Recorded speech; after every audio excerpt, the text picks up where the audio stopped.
Hello everyone, this is Sarthak, and today I brought you an amazing personality, Mr. Akhil Mishra. Mr. Mishra is actually a business lawyer and he's a co-founder at MTLegal Team. He is having a lot of industry experience that he can share you. So stay connected, stay tuned, see you in the podcast.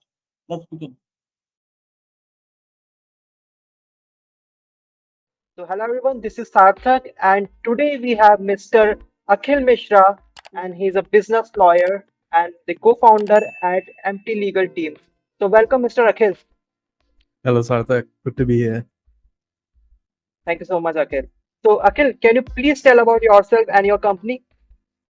Yeah, sure. So, as Sarthak already introduced, I'm a business lawyer by profession and also the co-founder of MTLegal Team. What I do mainly is help businesses with my firm to protect themselves and like take care of all the legal issues that they might face during their growth, initial stage, or any journey, basically. Right. So that's the typical thing that we do and MTLegal Team. That's amazing. So, Akhil, when I talk about a particularly business, how the journey started and how the idea originated. That's a good question, Sarthak. The idea originated back in university days. So me and my friends started this firm. So we started off with one guy. So it was me and then another guy. His name's Abhishek. And so we started freelancing, did like agency work just to get experience in the world, right? And that's how we started growing. Did more and more like contracts and projects with more and more people, and that's how we like finally registered the firm, made sure that we have everything going, like made an internet presence, and then we also have like now another co-founder who's another one of our friends. His name is also Abhishek, by the way. So there's two Abhishek, one Akhil in the firm. So yeah, that's how we started. Yeah. So, initially, since you started, what problems you faced? The main problem was standing out in the firm, like the firm industries or like the firm space, right?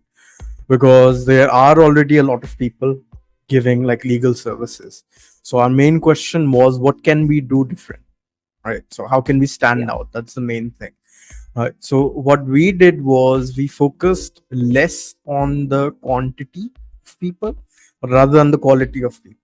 So we worked with a few people at a time, and that was only startups. So anyone who's new, right? Because we wanted to see what the nurturing stages are like, right? So that was our focus area, and that's how we establish ourselves in the startup space where there are a lot of people, and because there are a lot of people in this space, it was easy to actually get into this space and actually work with more and more founders. So that was how we found the problem, and then we have started solving it essentially. so, Akhil, since you mentioned about these startups, but the problem is startups are not well to do with money, as you Yeah. know. So there would be less profits. How you manage? Yeah. That is a good point. There are less profits, right? But it depends on what you are doing and who you are helping at the end.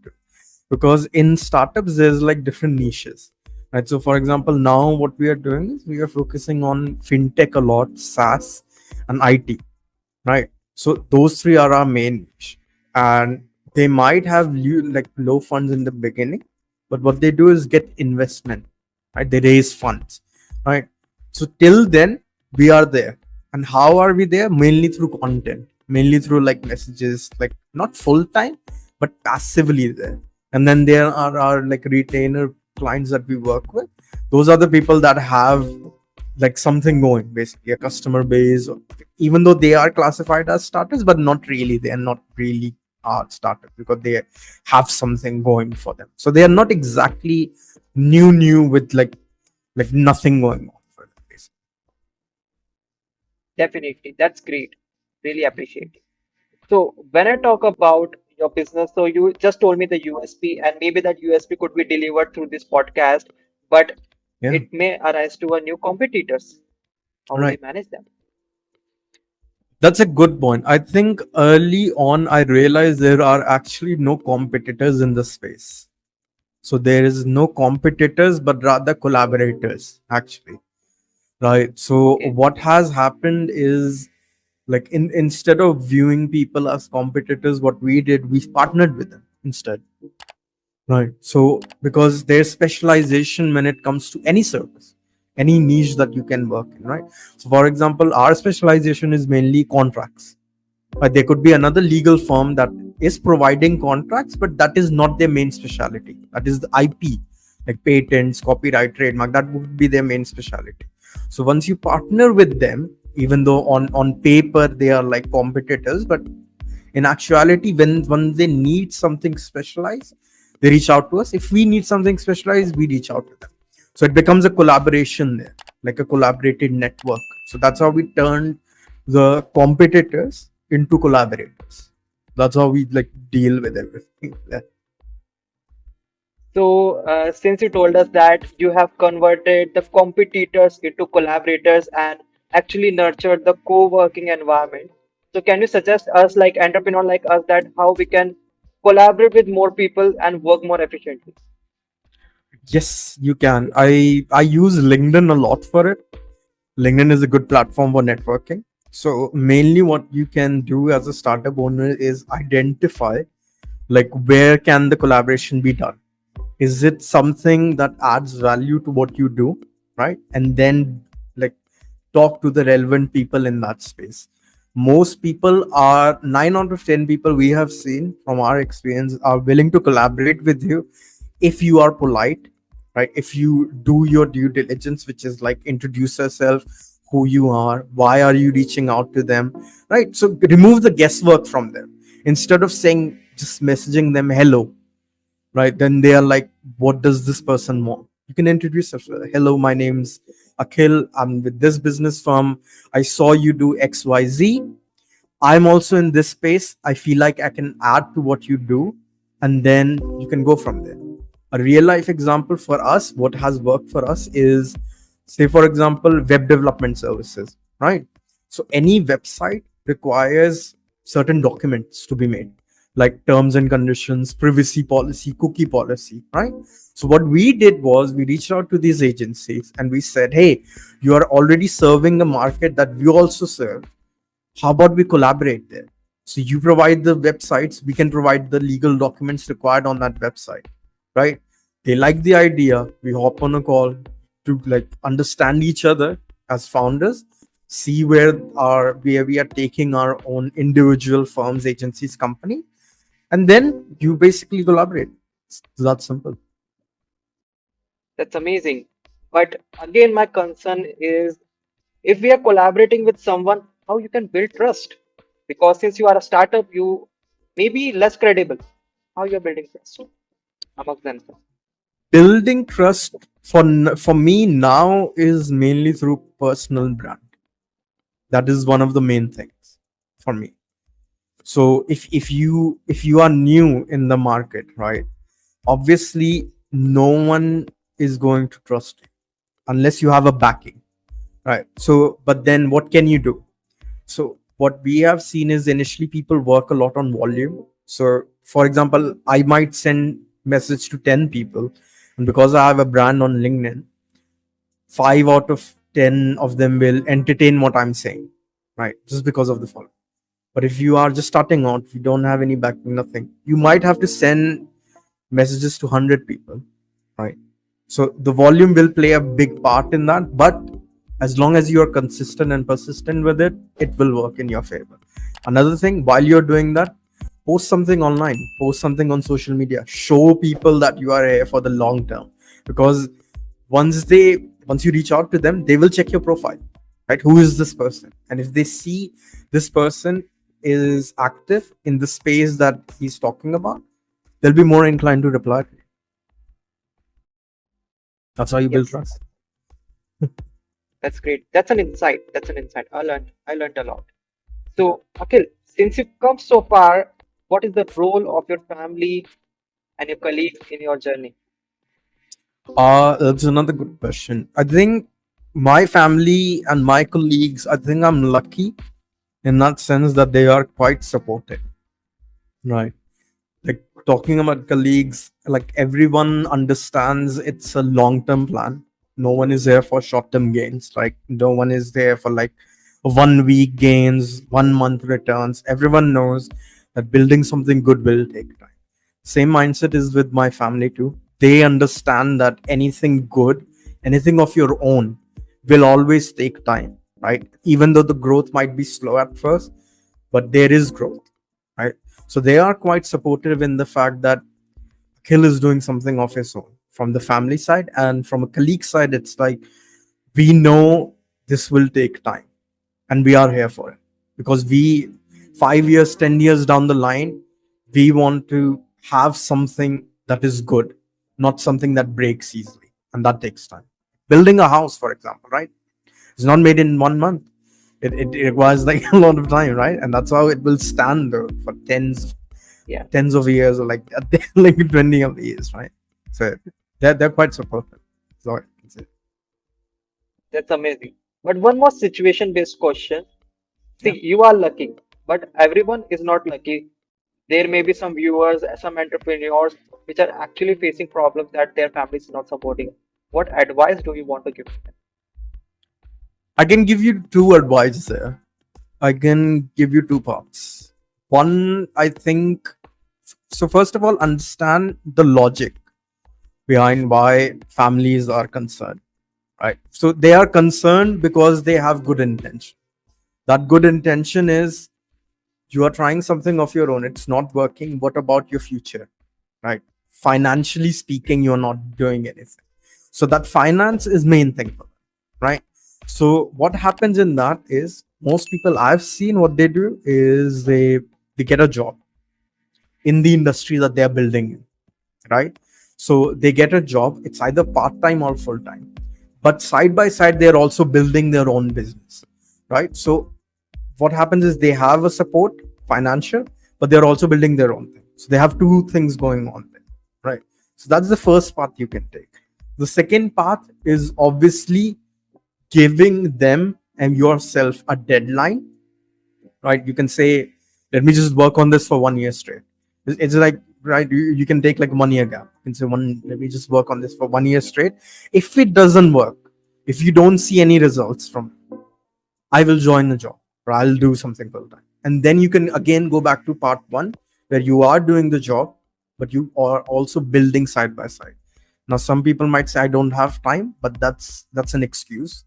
You can, That's an it's a excuse. priority problem, right? Because you can always work, like wake up an hour early before going to your work, or you can always work on weekends, right? Those two places where you can easily work, and an hour a day on building your business or weekends is like the best time to build something of you. That's okay. That's great. So, Akhil, you just mentioned that we have to work this much hours. So, one question to you that how much hours you work every day?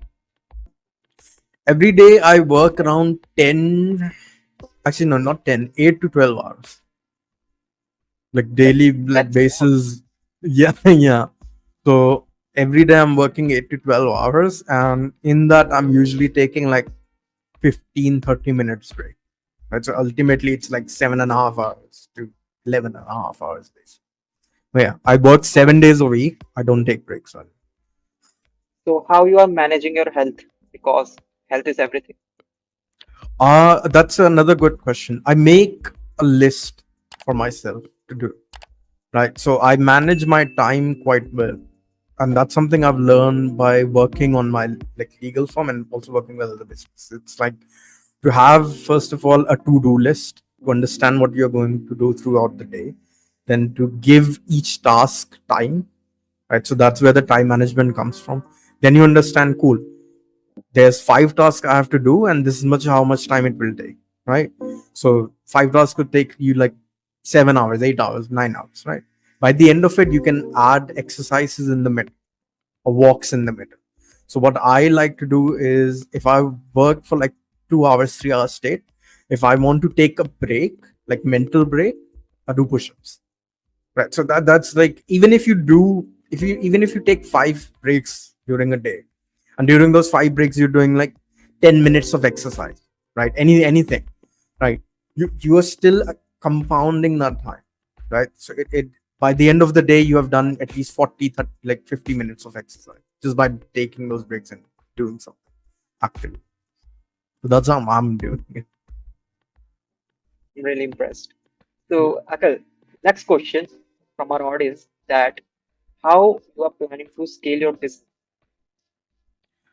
Scaling, I'm focusing a lot on content creation. That's my main thing now.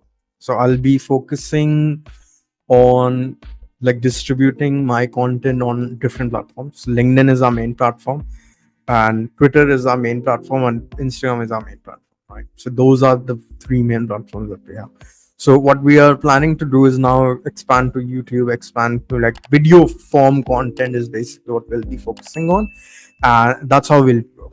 Like it will be a slow growth, but it will be a quality growth. And once we know that cool, we have established quite a base with organic like growth, we'll get into paid.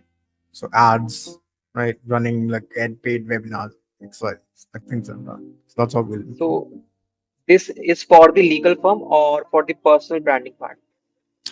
My personal brand is my part of the legal firm, right? So like I post as a like as Akhil, I'm posting on legal side of things, like insights, like tips, tricks, right? Which directly connects to what the legal firm is about, MTLegal Team, right? So there's an interconnection there. Obviously, I can talk about my own personal life and everything, but I do that, but I do it rarely. Like 10% showing what I'm doing, 90% is showing what I can do for you. Yeah. Akil, it is said that every great person is born with a great vision. So, may I know about your mission or vision?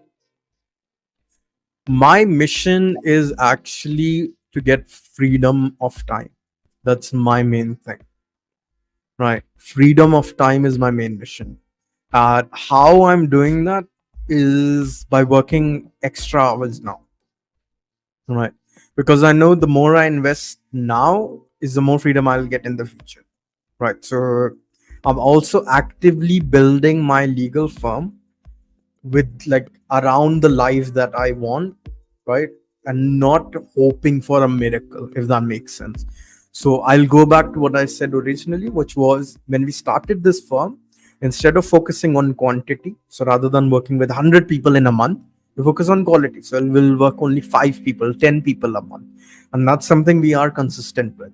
So we are actively building that lifestyle. The downside of that is obviously the scalability of it is quite slow because we need to get one person that is worth around 50%. So finding that person becomes hard, right? But it is not impossible. So that's our thing. So that's how we are going towards, and managing or working with 5 people is much more easier than 100 people. Right? So that's how we'll get our freedom. That's amazing. So, Akhil, you just mentioned that you are also focusing a bit on personal branding. So, I want to ask that, do you want to be an influencer in future? I want to be known as the contract guy of the platform that I'm. That's my end with the platform. So that's like go-to contract guy of the thing. Or I mean, you can say that it will be an influencer, right? Because influencer means I'm influencing people in a space. So the business Yeah, space, I can influence them through contracts, if that makes sense, right? But slowly, what I'm trying to do is whenever someone says my name, right, they will automatically like connected with contracts, Akhil contracts, Akhil contract, right? So like for example, with you, it's like Sarthak is the podcast guy, right? Like so that's how I want to be that's known. Yeah. okay. That's great. That's great. So, Akhil, do you have any advice for the entrepreneurs like you In what sense? in the sense of scaling the business? Scaling the business, it depends on what you are doing, but I would 101% say just build your personal brand. Whoever is the founder or whoever is the face of the company needs to get out there and have a face on social media, right? That's the most important thing, because a lot of new businesses, no matter what you are doing, a lot of new businesses or even the older ones, they check who is the person leading this company they are going to invest in, purchase from, or like even give their time and attention to, right? So in order to scale, I would say have a personal brand. And personal branding is just sharing your story, your beliefs, like what you can do for people, and basically make it about yourself, but make sure the reader understands how it is valuable for them. That's how the personal branding is. That's great. So, when I talk about in terms of investment, suppose I have a VC with me. So he may not be investing on the startup, but he may be investing on me. Is that That correct? is true. That is true. I'll take it a bit further here. He will be investing in you, but he'll also be investing on your team, right? Because what so from I talk to a lot of VCs, right? Investors, VCs. So what they tell me is there are times where agencies, or like the companies, sorry, the companies they are investing in, right? The founder will be good, but the team is not good, so the company doesn't survive, right? So they also look at like the team behind that founder who is backing him, right? So that's how. So focus on both. They focus on ultimately both. Okay, great. Suppose a founder has just started a startup. Can you please tell that how he can reduce the risk in business? So I know how to do it with contracts, mainly contracts, right? Because contracts to me are quite flexible, like the most flexible thing for me, right? Because they are like a preventive thing. Like proactiveness comes from contract, right? So if you are signing any, like if you are onboarding anyone, sign a contract with them. If you're buying someone's services, sign a contract with them. If you're giving anything to anyone, sign a contract with them. Like, so contracts become like very, very important. Amazing. And one more final question. It could be a second last question that if someone is starting a startup, he definitely needs a legal advice Yeah. and a legal service. So, what do you suggest to him, like how he should be get started to get a safe growth in business and to become a successful founder? On the legal side, I would I actually this might not be what you're looking for, but I would say don't focus on legal unless it's required. Okay, Because how it works is it depends on what industry you are in to get legal support at first, right? So for example, you are running an e-commerce business, right? Legal support is not that much required unless you start growing, unless you start doing partnership, but say for example, now you are in health tech, right? You're building a new hospital, right? You're doing anything with that in that space, then legal support is required. So it depends. So ask yourself, like, it depends on the circumstance. Ask yourself, do I know this field first of all, and how many regulations are there for the lawyer to even come in and say, help protect myself in a way, or set myself in a way that is required. So niche that, depends a lot on if you require legal and when you require legal. that's amazing. Wonderful reply. So, Akhil, the final question is, what do you want to convey to the nation, to our audience? I would say that startup space is a good space. Any people that I talk to, like all of them are like amazing. They have such good ideas, such good things going for them. The one thing, if I have to leave you in terms of lesson, is ask questions as what you are doing. Don't just follow people. Right. So for example, you like a lot of companies, what they do is, like a lot of founders I've seen doing is they register a business first, right? But they don't have anything going on. They don't have a customer base. They don't have even a product, right?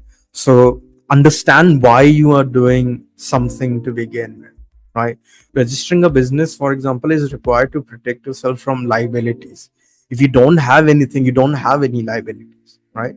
So understand why you are taking the steps you are taking, and don't just follow advice blindly, right? Question things. Like if someone tells you that, if you are going for a website, like getting a website developed, right? If someone tells you that, cool, I will develop this in 30 days, ask them, what if you don't? What happens then? Right? Because you have to ask those questions and see how the person replies. So the more you ask, the more clarity you get. That's great. So, you just told us that many legal things are required in business. So, I just want to know about your services that MT Legal Team is providing. MTLegal team is specializing in contracts. That's the main thing, like contract drafting and contract like reviewing. But what we do is we do customized thing. So every contract that we draft is specific to the business. And outside of that, we also provide legal consultation. So helping you like guide through the markets that you are building under. We provide licensing. So if you are building like a health tech, fintech, right, and require licensing before you can even start it, then we help like with procurement of that. And then the last thing is like general like legal guidance. That guidance side is like basically telling you, is this deal worth it? Are there inherent risks to it or not? Right? Should you even sign that paper or not? Right? So those are the main like three areas that we are working. That's great. And I would like to request my audience to check out the description where we have put all the details of Mr. Akhil and his company. Thanks so much. So, welcome. So, Mr. Akhil, thanks for the podcast and thanks for your time. We really loved your advice. We will definitely follow it. So, do hit a like button and subscribe our channel. Thank you so much, Akhil. Thanks, Sarthak. Pleasure to be here. Thank you for listening to the entire podcast. And if you are a founder or a CEO of a company and want to share your business journey, we are there for you. You can share your journey on social media platforms. Link in the description. Stay connected, stay tuned, like, share, and subscribe.